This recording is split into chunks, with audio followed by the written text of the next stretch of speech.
My salutations to all of you. Welcome back to the Gita Odyssey live sessions. Last week, we gave a good introduction about Mahabharata story. I know that it was a little bit of overwhelming, but we wanted to summarize the story or the context in which the Gita is presented.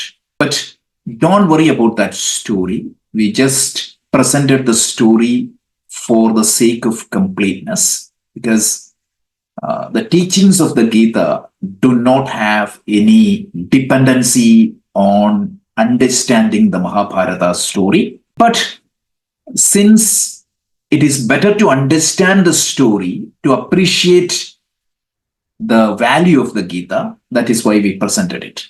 So if you are confused about a particular character because we mentioned a lot of names, lot of dates, lot of settings, lot of incidents, it doesn't matter.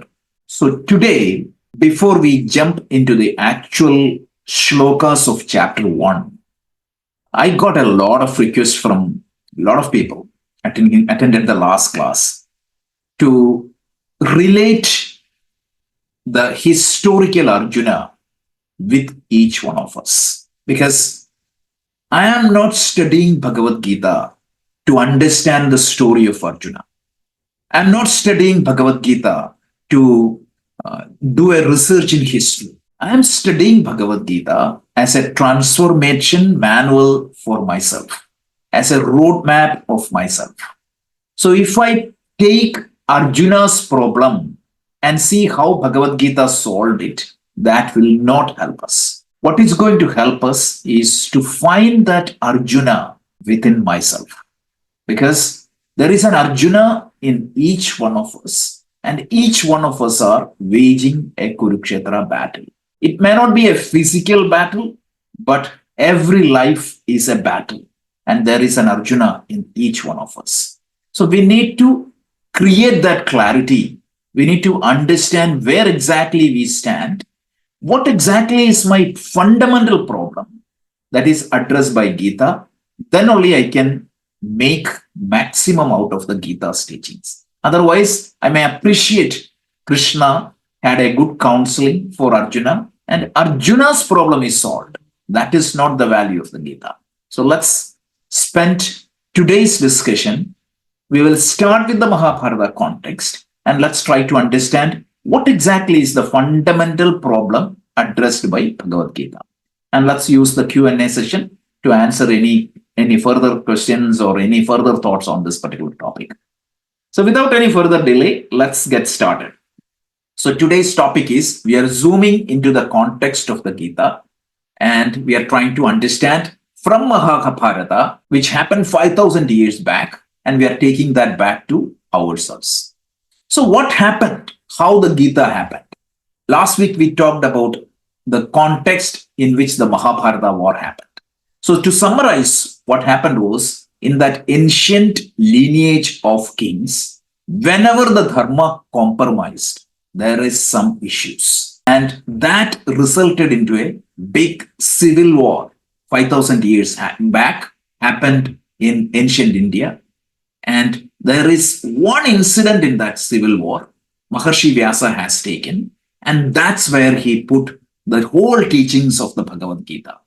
So in that Mahabharata war, Arjuna was the major soldier on the Pandava side, and Arjuna was ready to fight this battle.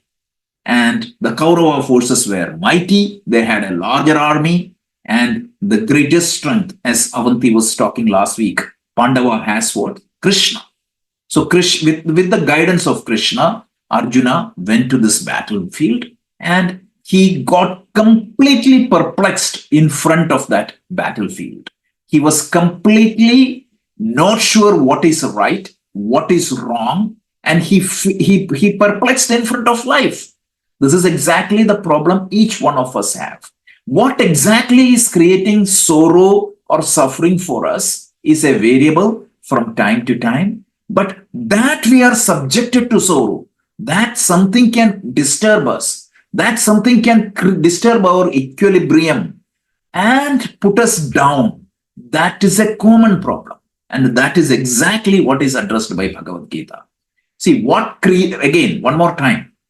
Krishna is not specifically addressing what exactly is Arjuna's problem. What he is trying to remove is that a human being is subjected to suffering. What exactly causing that suffering? It is a variable from person to person, and even for one person from time to time.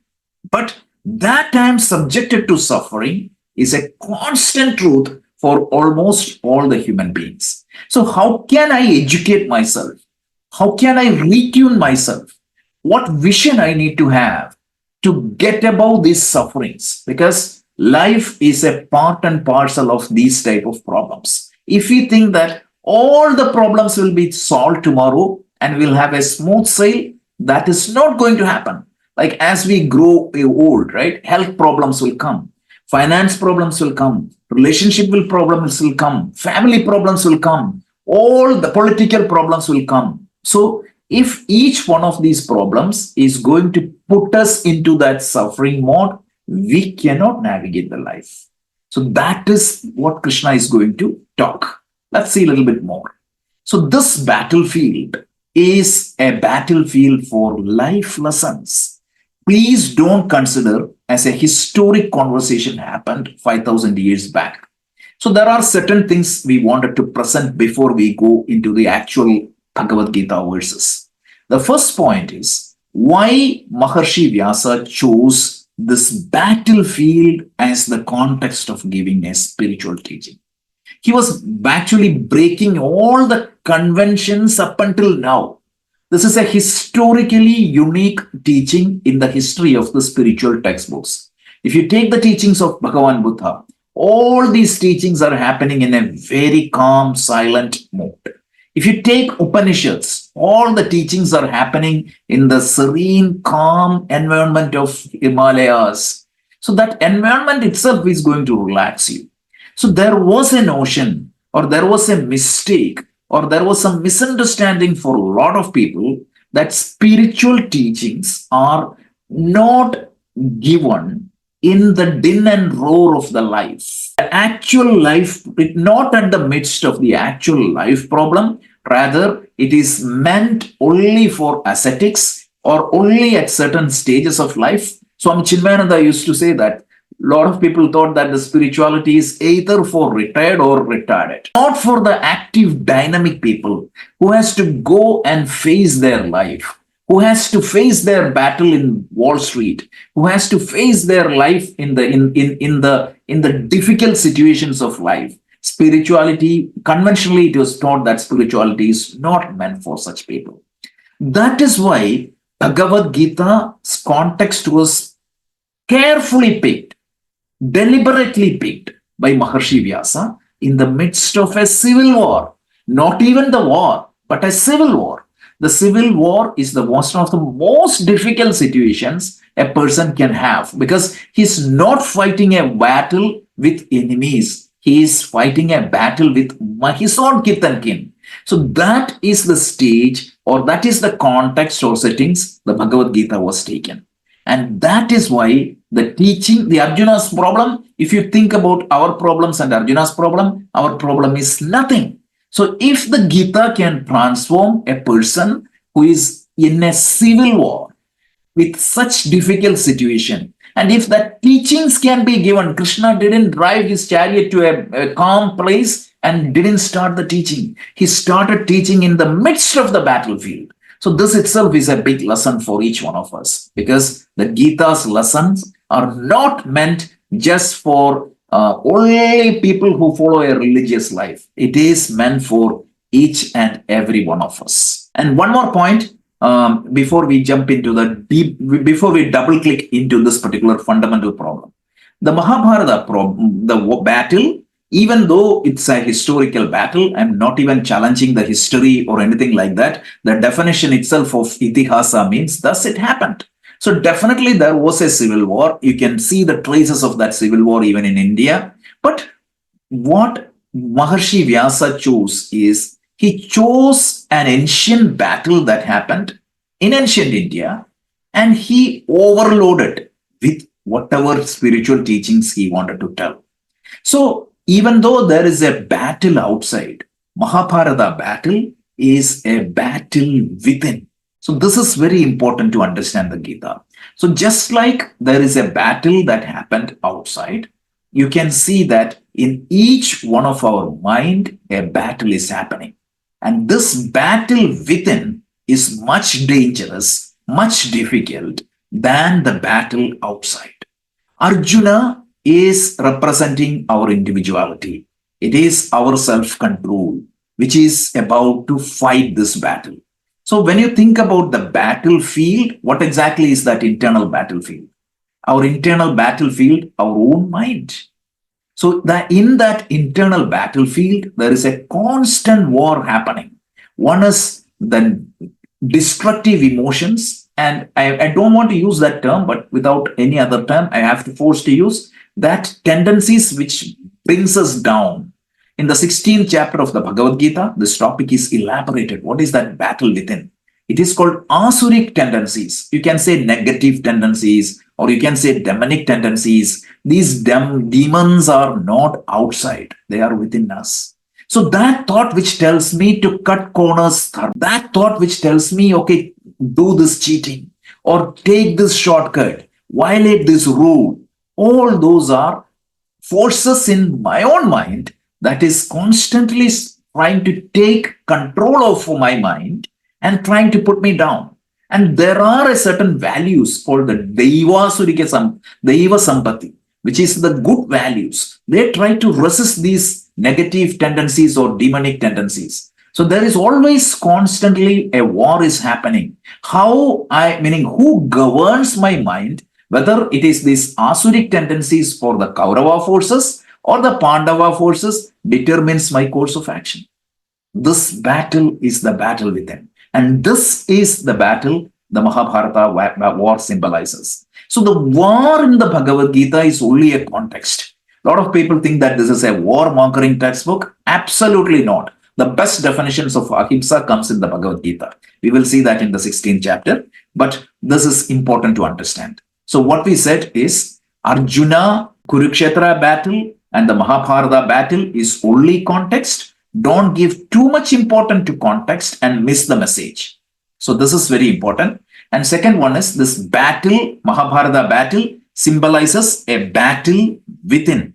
That what battle that is happening within each one of our mind. So this is these 2 points we wanted to highlight before we jump into the details of this topic. Avanti, you want to add any comments here before we get into Arjuna as a prototype of all the human being? Yes, surely. So, namaskar. Like we started today's discussion with, we have to understand that discomfort is a part and parcel of human life. And it is because of that discomfort that any spiritual seeker, rightly seeking on the path of spirituality, is looking for a complete liberation from this entire life process only.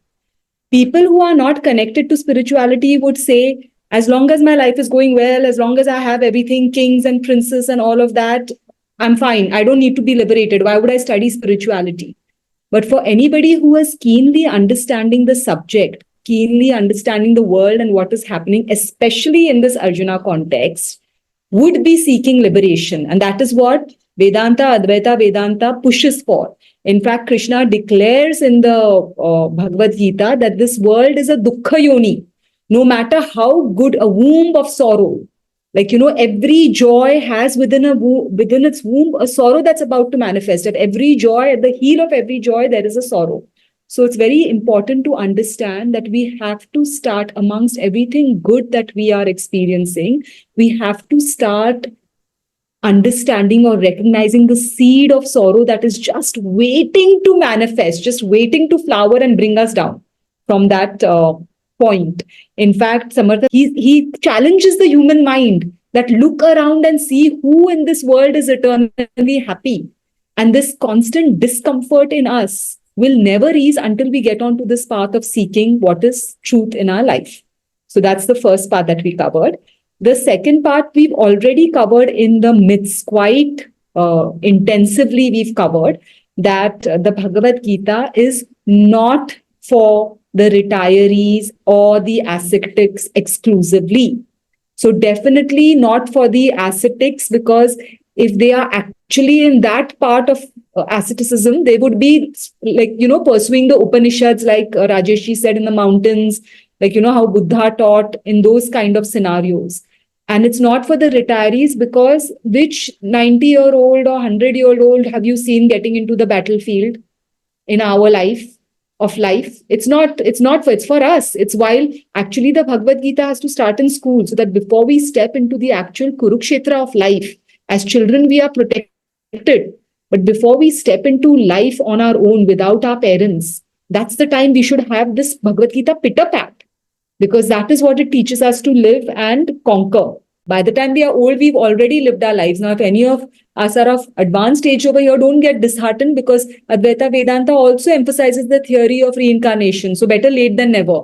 If we imprint this knowledge into ourselves at this point, we will be set for the next life. And also, as we've said before, I'm going to reiterate here because that's most important. A grahastha is giving this knowledge to a grahastha. Krishna is depicted in this particular role as a grahastha who has a kingdom as a king with, praja and all of that. And he's giving it to Arjuna, who also has all of the same. Then we talked about this internal and external battle. Well, we are looking at external and internal battles all the time. There's this beautiful song in Hindi which says, Har waqt hai intiha ka ye jaha ka, tera karma hi teri vijay hai. Which means that every moment of our life is a test. Not when we are sitting in any examination rooms and answering questions. Every moment of our life puts a question before us that we have to correctly answer. And the next line says that your karma, what action you did engage in during that test of life, is what is going to determine your personal victory or defeat in life. So the Bhagavad Gita most systematically teaches us the right karma, the right action to be able to win in this battle of life. And like Rajesh was mentioning, chapter 16, where there's such a beautiful distinction between the Daivik or the angelic godlike qualities within us, not within somebody else, within each one of us, and the Asuric qualities within us. All of us have both. The Bhagavad Gita teaches us how to align more and more with the godlike qualities within us so that we are well on our path. Warmongering, it is definitely not warmongering, but I think most of us here are from the Indian subcontinent, originally having that DNA.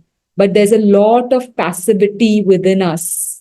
There's a lot of servile submission within us. So what the Bhagavad Gita teaches us is not to go against war with all and sundry to become kings of this world. It teaches us to own our own power, to protect our own dharma, and to be able to walk on it confidently. So it teaches us to be warriors in our own life, not so much against others, and warriors against our own lower tendencies. Thank you, Avanti. Let's continue. So, when you talk about Arjuna, this is the subject matter of today's discussion. Arjuna is a prototype of each one of us. You can see that Arjuna, in each one of us, like this personal conflict. Whenever we face a situation, that situational pressure whenever the situational pressure is overtaking us, you can see an Arjuna and you can see a Kurukshetra battle. So that's what I was trying to say. That I am subjected to suffering. Like as a student, it could be a simple exam, or it could be the bullying I'm facing, or as a professional, a problem to solve, or the struggle to keep my job active, whatever it is. So there are several situations in life that is going to create this confusion and challenges in our life. And Arjuna represents a person perplexed in front of that life situations. So do you think these situations are familiar to you, right? A stellar student who knows how to write the exam actually just collapsing during a critical examinations. Exam fear, they say, even if you study it well, you go there with determination, but the situation has overtaken him. You can see an Arjuna in that student. You can see that Kurukshetra battle in that student. Second one is a casual conversation between two people in a relationship can break that relationship completely apart. And what happened in that situational pressure? They don't know what they have been doing and they just get completely separated. This is another example. The Kurukshetra battle is happening. And as simple as that, like a public speaking, a seasoned orator, I've seen a lot of people who can give fantastic discussions one on one, but when they get into stage, actually you get completely dried up. Why? Is that because he don't have the skill? Absolutely not. And actually, one time I was interviewing a candidate. This candidate cannot speak anything, and I found that it is not that lack of knowledge, but the situational pressure has overtaken him. That is why he could not do that. So, like sometimes we see, right, even the normally well composed individual acting contrary to their own nature. That is another example. And even sports, you see, right? Sachin Tendulkar in that famous 2011 World Cup, he was scoring all the way till now, then, and actually during that final, he got out cheaply. Like, can you believe why? What is happening? He has the best skill in the world, but when that situational pressure comes, can you perform? Because Swami Vivekananda used to say, like anybody can perform well, the situations are under your control. But when the situation goes out of your hand, how do you handle that pressure? Are you become a master of the situation or are you become a victim of the situation? Most of us, most of the times, get victimized in front of the situation. And as a result, what is going to happen? We find it difficult to maintain our composure under pressure. Yeah, we are angels when everything is going good. But when something goes wrong, what happens? We find it difficult to maintain that composure. We feel helplessness in front of situations. If we are experiencing any one of this, we are facing that Arjuna's problem. Experiencing extreme worry, anxiety, stress, depression in front of the situations. Yes, little bit of stress is good, little bit of anxiety is good, little bit of like feeling worried is good, as long as it is going to help me to solve the problem. But if the stress, anxiety, worry is hitting me in such a way that I'm not able to do what needs to be done, that is where the Arjuna is coming. Remember the whole, we are going to see how Arjuna is going to respond to the situation. This is exactly what it is. So that is what it is. The Arjuna is not somebody outside, and Arjuna is in front of us, reacting to anger in contrary to personal dignity. That time, what happens? I am acting. That is not what I want, what I need to do, but I'm forced to do that way. So getting in under the situational pressure in front of the problems is the Arjuna problem, and this is a universal problem, right? We struggle to comprehend and regulate our emotions in front of the situations, right? This is the biggest challenge. Difficulty in differentiating between various emotions and their influence on our perception. This is a simple looking statement, but it has a lot of expansions or impact in our life. We will see this in the Bhagavad Gita as we move ahead. Krishna tells, right? Most of the times, what we think as the reality or the fact of a situation, it's always distorted by our emotions. And there is a technical term used in the Gita called a pradipasika satya. There is absolute, let's say that a person thinks that everybody else is hating. But practically, sometimes what happens? Nobody is hating him. It's only his perception. For each one of us, the perception is our reality. And most of the times, more than the reality, we respond to the perception about ourselves. And this is what is creating problem. And we become a victim of the situation. And that is the Arjuna problem. And that is the fundamental human challenge. So inappropriate emotions, not proportional to circumstances, it can disturb our balanced state of mind. We are going to see in a very systematic manner, right? When Arjuna saw these people in front of him, what happened? Emotions are good. Compassion is always good. Love is always good. A little bit of anxiety is always good. But what happens? If that anxiety is too much, it's a problem. If that compassion is too much, it is a problem. You see a simple example. Mother is like the compassion and the love for the child is too much. Let's say that if the mother see the child is crossing a road, if the compassion is too much that it freezes her in going and lifting that child up, that's a problem. So the emotions are these God-given virtues and given to us for what? For us to make it to inform us about a situation and to act us properly. But if that very emotion is going to pull us down, that is not correct. So what we need is kind of a balanced mental state. Balanced means it is not insensitive mind. It is a balanced mental state where I am in control.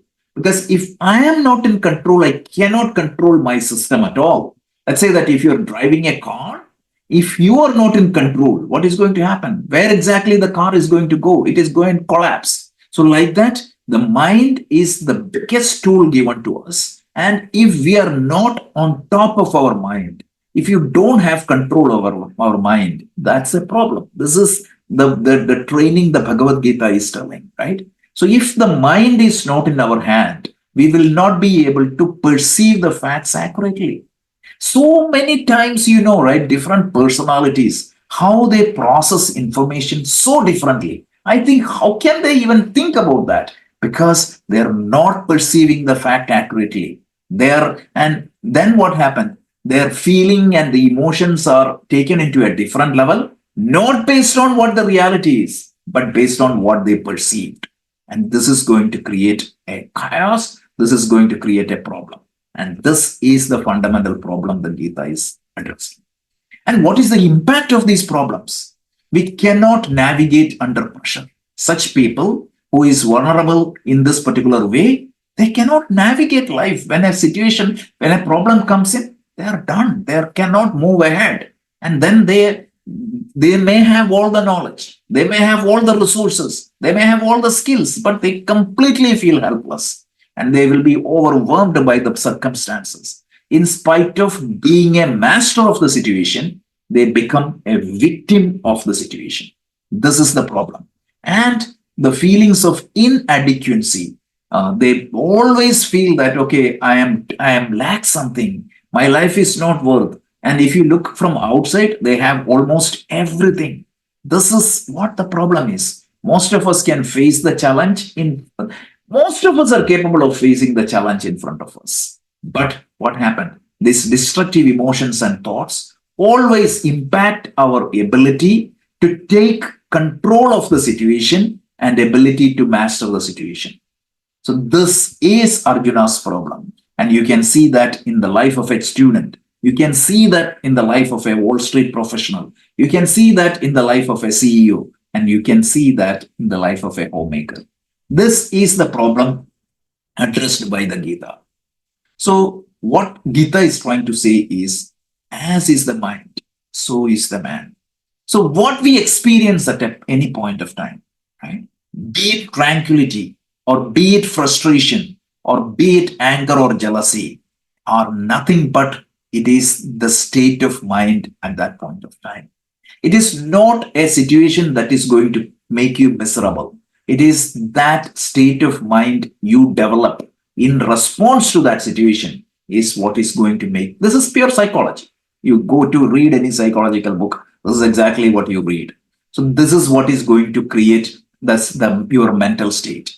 And whether the situation is meaning causing legitimate or not, if we perceive that as problematic, it is going to make us miserable. So understand that experience is not what happens to us. It is how we interpret what happens to us. This is a fundamental teaching of the Bhagavad Gita. So given a situation, different people will process this information in different way. And the matured person will process that information in one way, and the immature person is processing that information in a different way. And when somebody processes that information so childish, their action will be so childish, and that action will be against dharma. This is the problem that is warned by the Bhagavad Gita.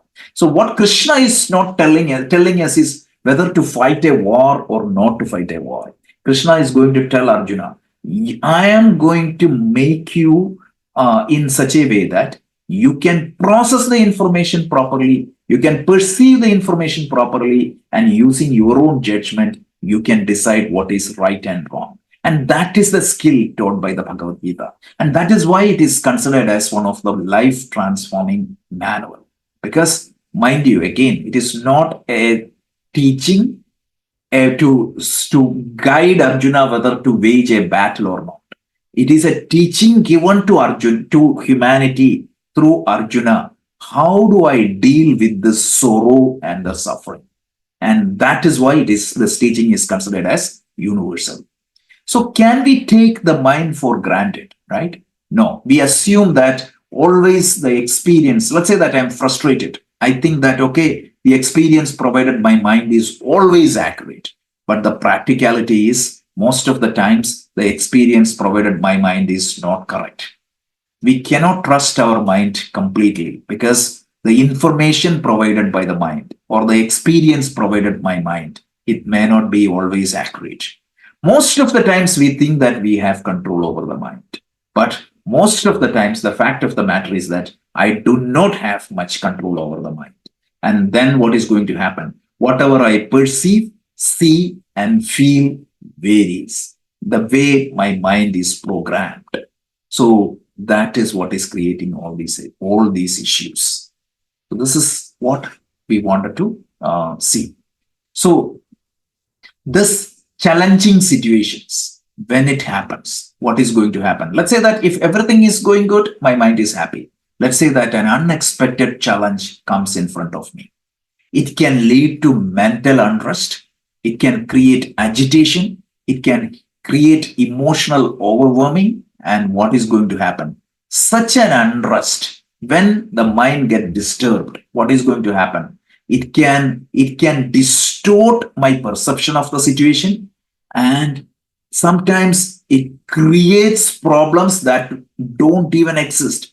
I don't have to even explain you. Think about the problems you are facing in your life. You know that most of the times, meaning you can always see that with other people, even though it is very difficult to see that within ourselves. When you see some problem, some people are fighting, you see that absolutely there is no problem. Sometimes they create a big problem. Why? Because they are perceiving the problem not with a controlled mindset, but a mind that is disturbed, and that creates distortion in their perception. And that in that distorted mindset, what they think as true is not true, and what they feel as true is not true, and what they think as the response, that is not true. And this compromised mental state, it can hinder our pursuit of spiritual aspiration. Forget about the spiritual aspiration. Forget about any goals I perceive in life. It can create a problem for me. And this is the fundamental problem highlighted in the Gita, and this is called as samsara. So this problem of samsara, Gita highlights in 3 steps. The first step is known as raga. Raga means extreme attachments or the binding attachments or the psychological obsession or the dependency I have with people, situations, and places or anything.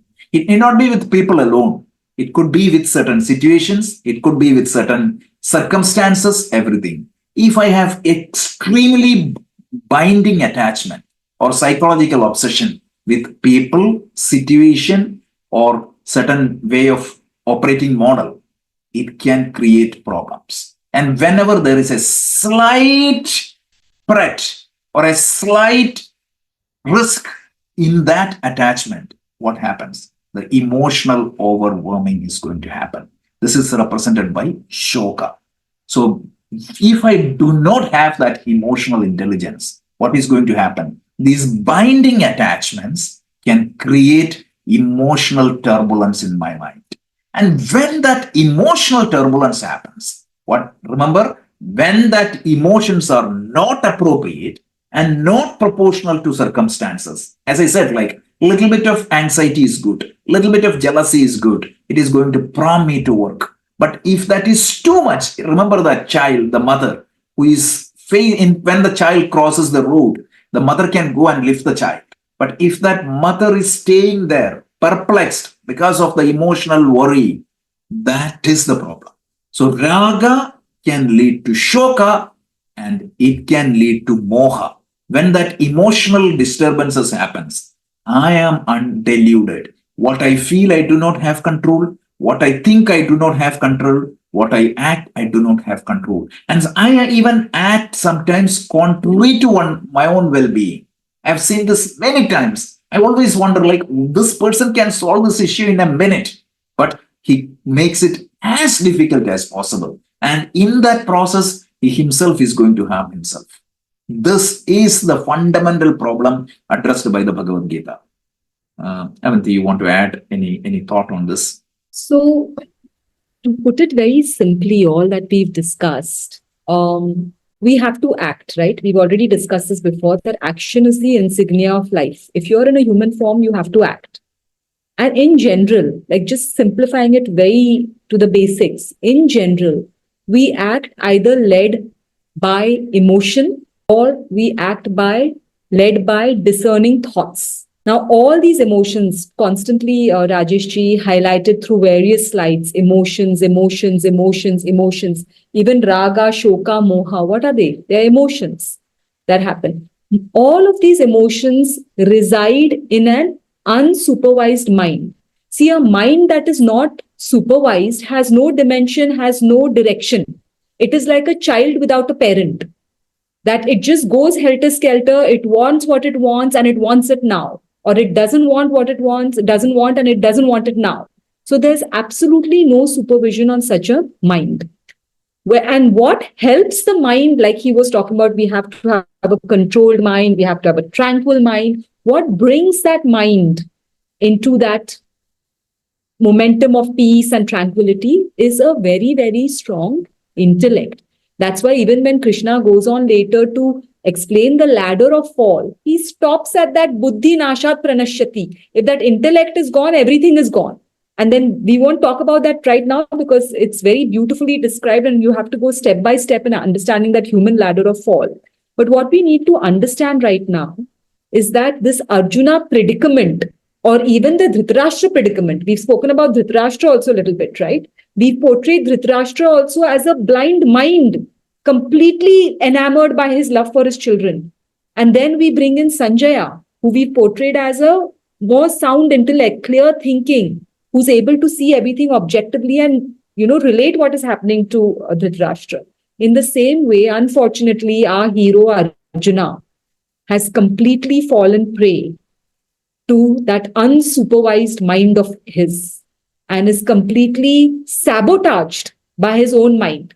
The external situations are not new. Do you think an intelligent, well-educated Mahabaho, mighty armed, Dhananjaya, winner of wealth, you think that he doesn't know what people are going to be standing ahead of him in the war? He's well aware, and he was well aware of it before his unsupervised mind takes over. He knew he's going to have all these loved ones. He knew where Bhishma Pitama and all were going to be standing.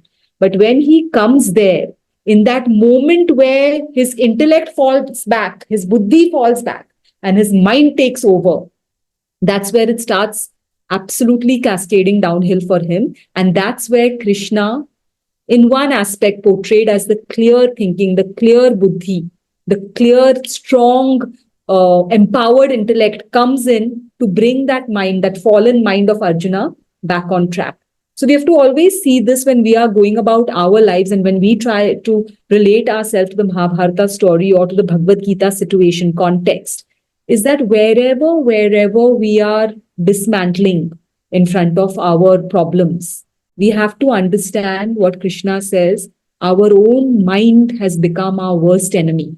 Wherever on our own we are able to pick ourselves from that abyss and put ourselves back on track and get back on the right trajectory, as Krishna says, our own mind becomes our best friend.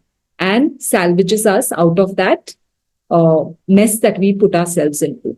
So just remember these two things, that an unsupervised mind is like a unsupervised child without a parent that's just going haywire. As long as you bring in that parent, as soon as you bring in that parent, everything comes onto track. And the Bhagavad Gita teaches us how to become that parent and parent ourselves into the right actions to progress rightfully in our material and spiritual world. And we are only giving introduction. When we go through the actual shlokas, you will see that how systematically, step by step, these points are elaborated. I always feel that psychology as a branch of science came much later. And you will be perplexed to see the psychological insights provided by the Bhagavad Gita later point of time.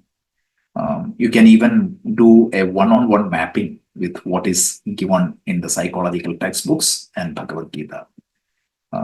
And sometimes what happens, like even the thoughts like emotional intelligence. This idea of emotional intelligence was brought to scientific community in the late 1990s by Daniel Goleman and others. But when we start learning the Gita, when we go through the verses, there are many verses you can see like exactly highlighting the same steps highlighted by the emotional intelligence.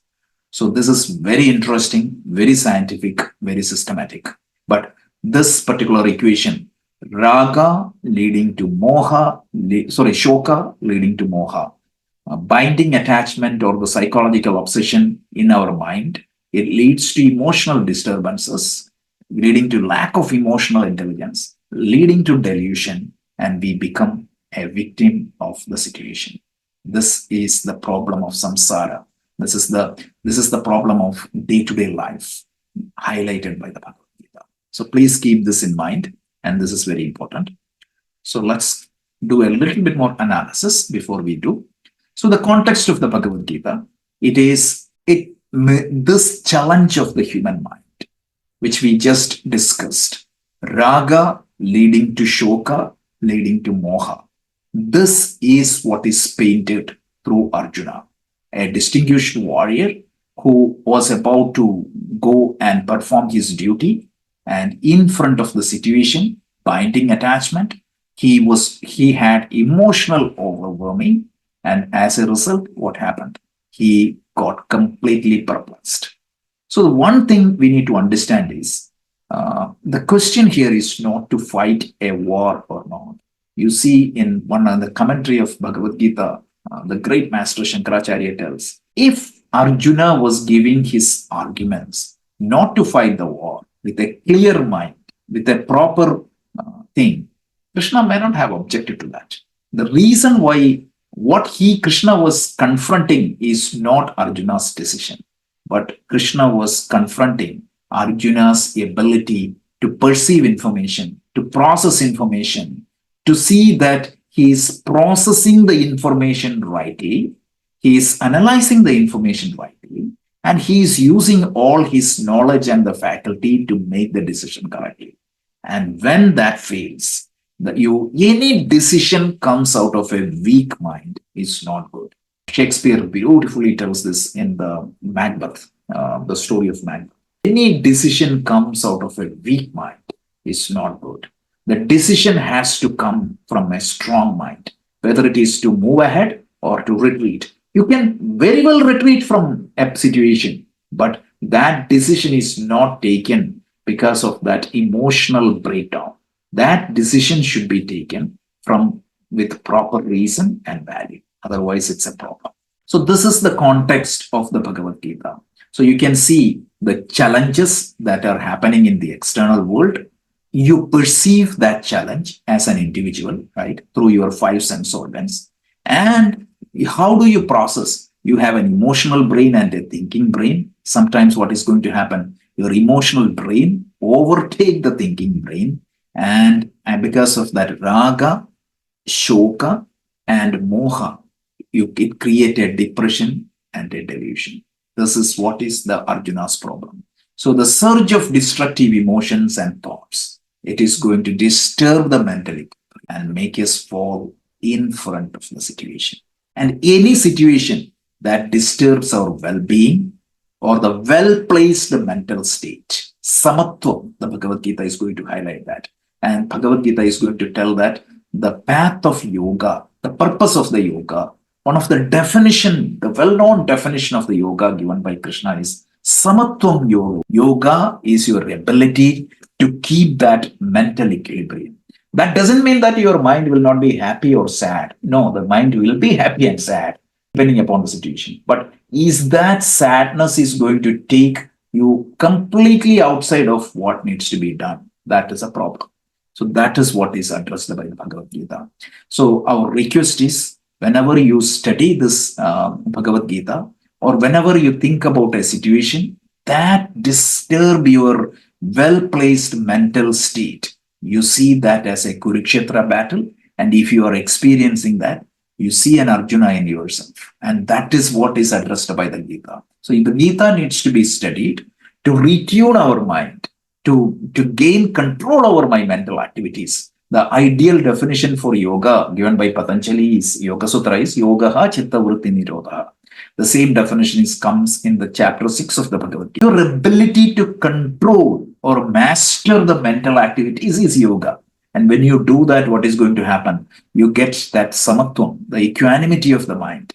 And also you get dexterity in action. The third definition of the yoga given in the Bhagavad Gita is the yoga karmasu kaushalam. That time what happens? You know what activity needs to be picked up. You know whatever activity you picked up, how to execute it diligently, efficiently, without worries and anxieties. The worries and whatever worries and anxiety, it will add as only a catalyst, not to put you down. You will be able to perform your best when you operate under this mode.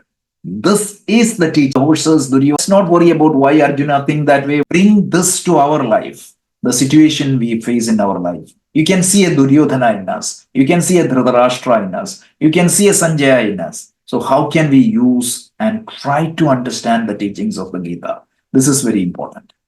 And the way out of the solution is you need to understand what is the current state of my mind, what type of thoughts that are happening in my mind, what emotions are guiding my mind, what events that triggers various thoughts and emotions. This is the first step of the spirituality. This is the self-analysis, and this is the theme of chapter 1.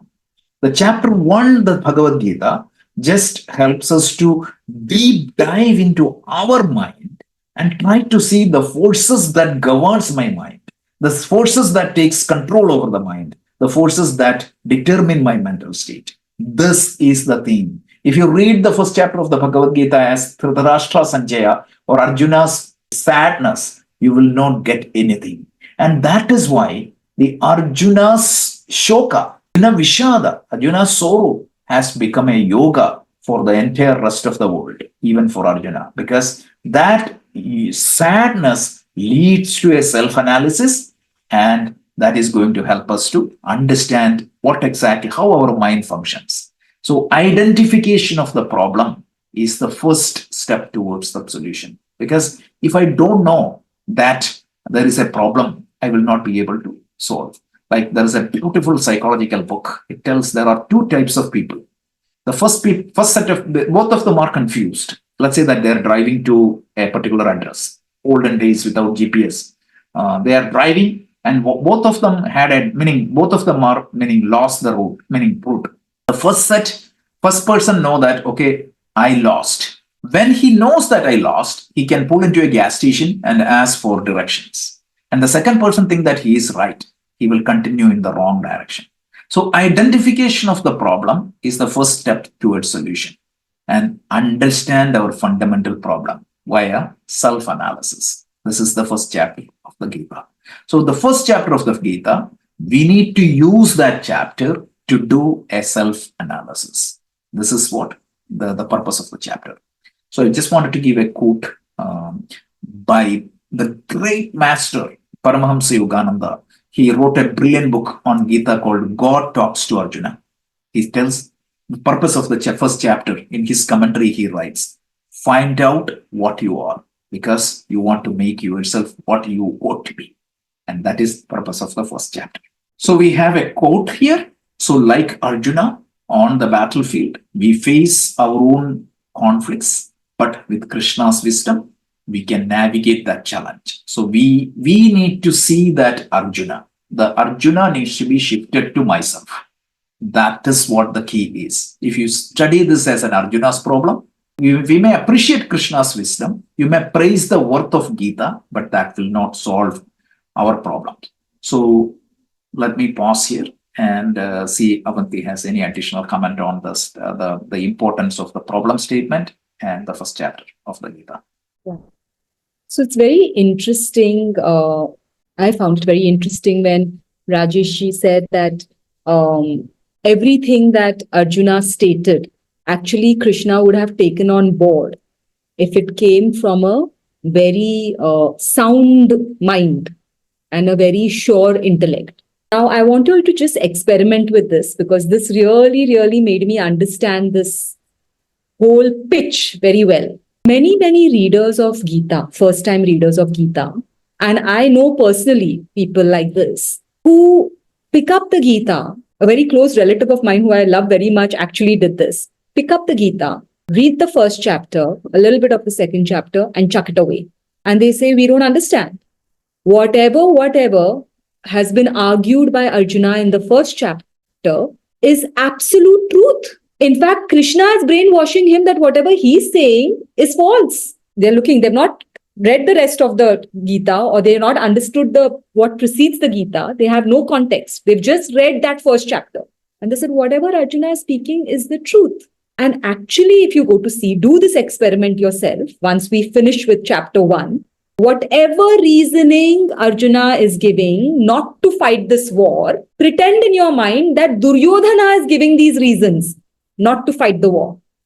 If you do that, you will see that they are perfectly valid reasons.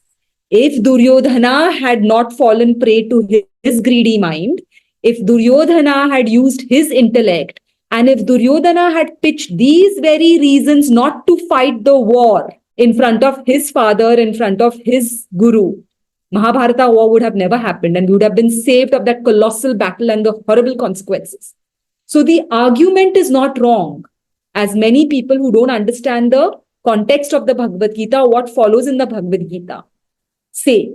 But who these reasonings are coming out of is wrong.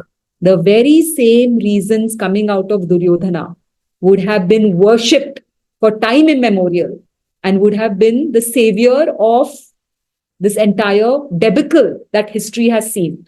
Please try and do this experiment, but try and do it after we finish understanding whole of chapter 1. Wherever you see in chapter 1 and half of chapter 2, Arjuna Uvacha, put Duryodhana Uvacha, and you will see what a great man Duryodhana is. But when you put Arjuna Uvacha, you'll say what a silly man he is. He doesn't understand what he's talking. So that is the first part. Second thing I want to ask, I don't know whether we've discussed this before, we might have, but just it begs a reiteration over here, is that the entire Bhagavad Gita actually talks of one of the 4 Mahavakyas, Tat, Tvam, Asi. And the 18 chapters in the Bhagavad Gita, they're divided into 3 parts, 6 chapters, 6 chapters, 6 chapters. So the first 6 chapters talk about Tvam, about you and about me, about us. The next 6 chapters talk about Tat, about that reality, our own higher self. For now, let's pitch it as Krishna, Brahman, Source, whatever you want to call it, but our own higher self. And the last 6 chapters makes the connect between the two. So like Rajeshji was saying, the first chapter especially puts our first step into understanding that Tvam, understanding you and understanding me. Without this basic understanding, there is no way you can understand life. Because what is life? It is the meeting of the subject with the object, that interaction. Subject is you and me, object is the world. So if we do not understand first and primarily the subject, which is us, and the first chapter, many people don't even commentate on it, but I think it is the highlight of that Tvam. It is the highlight of you and me. And the deep psychological analysis of how human mind, our minds function in this world. So just remember that we're going to enter the first chapter, which begins that journey into Twam, which begins the journey into your and my mind. And the remaining 5 chapters, the whole first section is going to be talking about our context in the world. If you have the book with you, if you just flip it around and go to the blurb that's written behind the last paragraph, read that and you will understand exactly what the Bhagavad Gita is about. And it clearly says over there that the first thing that you get to understand is you yourself. Excellent. So that covers what we wanted to cover today. So we are going to start the shlokas from next week. So we are going to present the shlokas in this context, not as Arjuna's problem, but we are trying to relate that with ourselves. So we will try to review the subjective and the inner battle perspective for every shloka without making it very complicated. And that's what the approach we are going to take.